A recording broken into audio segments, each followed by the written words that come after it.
Gue heran sama orang yang nanya kenapa lu ateis. Semua bayi terakhir ateis. Mereka beragama karena ikut orang tuanya. Harusnya gue yang nanya kenapa lu beragama.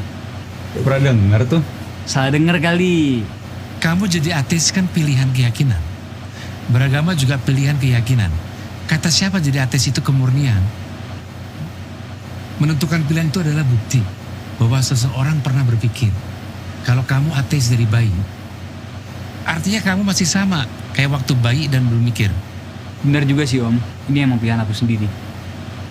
Beragama tuh nggak diukur dari keluarga mana kamu lahir.